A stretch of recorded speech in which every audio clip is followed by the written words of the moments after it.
Assalamualaikum warahmatullahi wabarakatuh. Jumpa lagi dengan Mbah Mun Ajak Karimullah, sebuah channel yang membahas tasawuf dalam perspektif ilmiah wa amalia.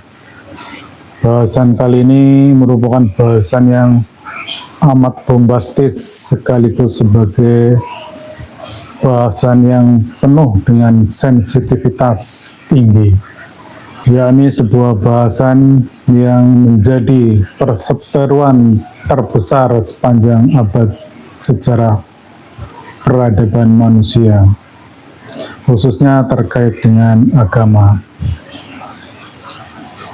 Sebagaimana kita ketahui, ada 3 agama samawi yang terbesar dalam sejarah peradaban manusia, yaitu agama Yahudi yang dibawa oleh seorang Rasul bernama Musa dengan kitabnya Taurat, kemudian agama Nasrani yang dibawakan oleh seorang Rasul Isa dan kitab sucinya adalah Injil, serta agama Islam yang dibawakan oleh Rasul Muhammad SAW dengan kitabnya Al-Quran.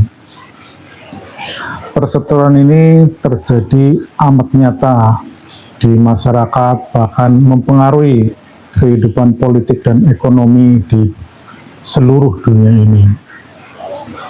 Hal tersebut amat menggelitik pikiran saya, dan pikiran semacam ini sebenarnya sudah lama saya pendam, namun baru saat ini saya diberikan pemahaman bahwa ternyata ada sebuah keterhubungan dan kebersambungan antara 3 agama samawi tersebut. Ketiganya tertulis dalam kitab Al-Quran, baik kitab-kitabnya maupun rasul-rasulnya. Oleh karena itu, saya akan mencoba untuk menggali lebih dalam perspektif yang berbeda. Kami dari Majelis Zikir Tarekat Naqsabandiyah Khalidiyah Nusantara, sebuah tarekat arwahi yang tentunya kita akan mengeksplorasi dari sisi-sisi ruhani. Demikian halnya terkait dengan bahasan kali ini, kami pun akan mencoba melakukan kajian dalam perspektif ruhaniyahnya, dalam perspektif kodimnya. Sebagai dasar pemikiran saya yang paling mendasar adalah bahwa semesta ini hanya mempunyai satu Tuhan, dan semesta ini diatur dengan satu sistem yang terintegrasi. Artinya, hukum-hukum yang berlaku di belahan dunia, bahkan di belahan semesta ini, semuanya adalah sama, berasal dari hukum-hukum Tuhan yang sama, yang kita kenal dengan hukum sunatullah di alam realitas dan hukum tali wasilah di alam ruhani. Demikian halnya pewahyuan, kerasulan, semuanya kalau kita cermati sesungguhnya bersumber dari sumber yang sama. Perbedaan tersebut menjadi sangat nyata dan semakin meruncing ketika agama berkelindan dengan kekuasaan, dengan ekonomi, dan lain sebagainya. Sesungguhnya kalau kita cermati, kita amati makna-makna seperti Yahudi, Nasrani, Islam, ketika pemaknaan tersebut tidak dibekukan, tidak dibakukan, tidak dikultuskan, maka sesungguhnya makna-makna tersebut mempunyai nilai yang mulia dan amat jelas sekali keterhubungan dan kebersambungannya. Baiklah pemirsa, saya akan mencoba membahas hal tersebut dalam sebuah ide dan gagasan yang saya kasih judul Evolusi Agama. Menelusuri makna Yahudi, Nasrani, dan Islam dalam perspektif kesadaran ruhania atau dalam perspektif kodimnya. Baiklah, hipotesis yang saya ajukan adalah jika Yahudi, Nasrani, dan Islam bukan sekedar identitas historis yang dilekatkan pada suatu bangsa, kitab, atau individu tertentu, tetapi merupakan tahapan dalam perjalanan rohani manusia menuju kesempurnaan spiritual, maka dapat dikaji bahwa ketiga konsep ini mencerminkan 3 tingkatan dalam kesadaran beragama. Yahudi melambangkan tahap awal pembebasan fisik melalui hukum syariat, dan Nasrani mencerminkan tahap perjanjian jiwa dalam pencapaian hakikat, dan Islam adalah tahap penyempurnaan dengan berserah diri secara total sehingga mencapai ma'rifatullah. Jika hipotesis ini benar, maka Islam bukan sekedar sebuah agama formal, tetapi puncak perjalanan ruhani yang menyatukan syariat dan hakikat dalam kesadaran tertinggi. Dengan demikian, seseorang tidak sekadar menjadi pemeluk agama, tetapi menjadi manusia paripurna yang hidup dalam dimensi ketuhanan secara utuh. Yang pertama, Yahudi adalah bermakna pembebasan dan terkait dengan syariat dan penyerahan fisik.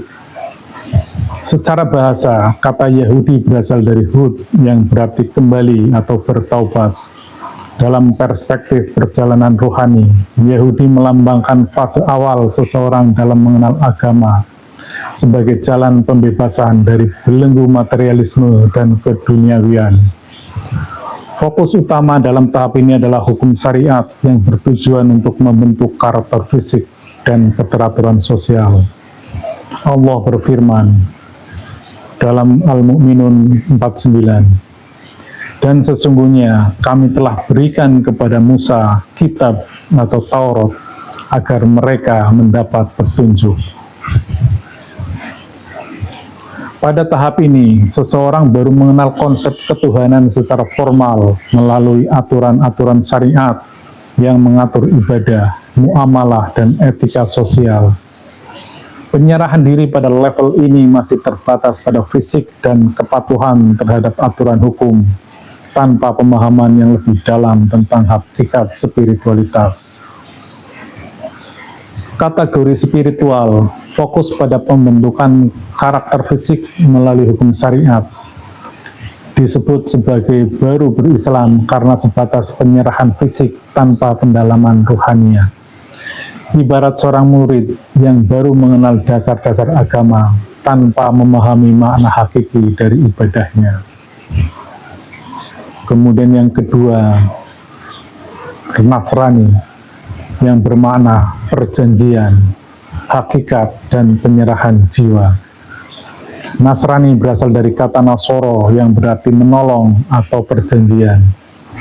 Dalam perspektif ruhani, Nasrani melambangkan fase kedua dalam perjalanan spiritual, yaitu ketika seseorang tidak hanya mengikuti hukum syariat, tetapi mulai memahami esensi ibadah secara batiniah. Pada tahap ini, seseorang mulai menyadari bahwa agama bukan sekedar aturan, tetapi perjanjian jiwa dengan Tuhan. Allah berfirman, dan ingatlah ketika Allah mengambil perjanjian dari para nabi. Sungguh, apa saja yang aku berikan kepadamu berupa kitab dan hikmah. Kemudian datang kepadamu seorang Rasul yang membenarkan apa yang ada padamu. Niscaya kamu akan beriman kepadanya dan menolongnya. Dia Allah berfirman, apakah kamu mengakui dan menerima perjanjianku? Mereka menjawab, kami mengakui. Dia Allah berfirman, kalau begitu bersaksilah dan aku menjadi saksi bersama kamu. Al-Imran 81. Nasrani sebagai tahap perjalanan ruhani berarti seorang telah masuk dalam fase pengenalan hakikat. Jiwa seseorang mulai memiliki keterikatan dengan Tuhan dan memahami agama sebagai bentuk hubungan batiniah, bukan sekadar aturan formal. Pada tahap ini, seseorang telah mengambil perjanjian jiwa yang berarti ia memiliki komitmen spiritual lebih tinggi dibandingkan hanya mengikuti aturan fisik. Dalam kategori spiritual, Nasrani fokus pada pembentukan jiwa manusia melalui pengalaman batiniah dan hubungan dengan Tuhan.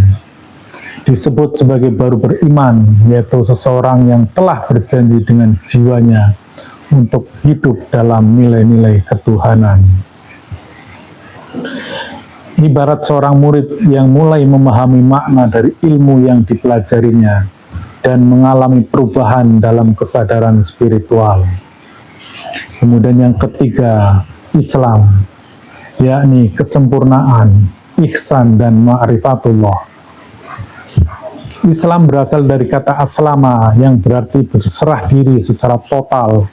Dalam perspektif ruhani, Islam adalah puncak perjalanan spiritual di mana seseorang tidak hanya memahami syariat dan hakikat, tetapi telah menyatukan keduanya dalam kesempurnaan spiritual. Islam dalam makna tertinggi adalah mencapai kondisi ma'rifatullah, yaitu mengenal Tuhan secara hakiki dan mengalami kesatuan spiritual dengannya. Allah berfirman, "Dan siapa yang mencari agama selain Islam, maka sekali-kali tidak akan diterima darinya, dan dia di akhirat masuk orang-orang yang rugi." Ali Imran 85. Pada tahap ini, seseorang tidak hanya menjalankan syariat dan memahami hakikat, tetapi juga menginternalisasi keduanya dalam laku kehidupan sehari-hari. Ia telah mencapai tingkatan ihsan, yaitu beribadah kepada Allah seolah-olah melihatnya. Inilah kondisi kesempurnaan dalam beragama. Dalam perspektif spiritual, fokus pada pembentukan karakter jiwa dan raga secara seimbang sehingga mencapai kesempurnaan spiritual. Disebut sebagai tingkatan ihsan, yaitu seorang yang telah berserah diri secara total kepada Tuhan. Ibarat seorang murid yang telah menguasai ilmu dan mengaplikasikannya dalam kehidupan nyata. Berdasarkan uraian tersebut di atas, maka saya berkesimpulan, apakah kita sudah Islam dalam makna sejatinya? Jika kita memahami bahwa Yahudi, Nasrani, dan Islam adalah tahapan dalam perjalanan rohani seseorang, maka kita dapat menilai di mana posisi kita saat ini. Apakah kita masih berada dalam tahap Yahudi yang hanya mengikuti aturan tanpa pemahaman hakikat? Apakah kita sudah mencapai tahap Nasrani yang telah mengambil perjanjian jiwa dengan Tuhan? Ataukah kita telah mencapai Islam yang hakiki, yaitu berserah diri secara total dalam ma'rifatullah? Jika Islam sejati adalah kesempurnaan spiritual, maka pertanyaan yang harus kita renungkan adalah, apakah kita telah benar-benar berislam, atau masih dalam tahap perjalanan menuju Islam yang sejati? Demikian, semoga ini mencerahkan dan sebagai bahan renungan. Kita seringkali menilai seseorang,